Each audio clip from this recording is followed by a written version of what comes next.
मी एक भिकारी मुलगी आहे जिला प्रत्येक व्यक्तीच्या डोक्यावर त्याचा बंक ब्लन्स दिसतो. वाटतं आज ही उपाशी झोपावं लागेल. आमच्या असताना कधीच नाही. ही मुलगी तर अगदी आपल्या बॉस सारखी दिसते. हिला उचलून घेऊन चल. मला कुठे नेत आहात? सोडा मला. तेव्हाच मी पाहिलं, अरे ही तर खरंच माझ्यासारखी दिसते. पण हिला झालं काय?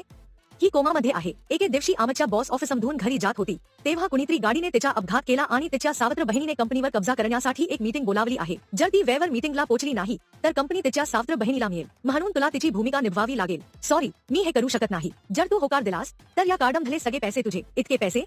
मी तयार आहे.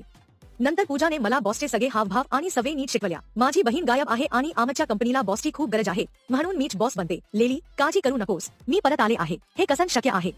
पण अफसोस, मीटिंग संपली आहे आणि आता मीच बॉस आहे. जर मी हे सिद्ध केलं की तूच माझा अपघात घडवून आणला आहेस तरी सुद्धा तू बॉस राहशील का? आणा बघा या ड्रायव्हरकडे. जेव्हा आम्ही आलो तेव्हा आम्हाला या ड्रायव्हरच्या डोक्यावर सोनं दिसलं आणि आम्ही याला पकडून सर्व खरं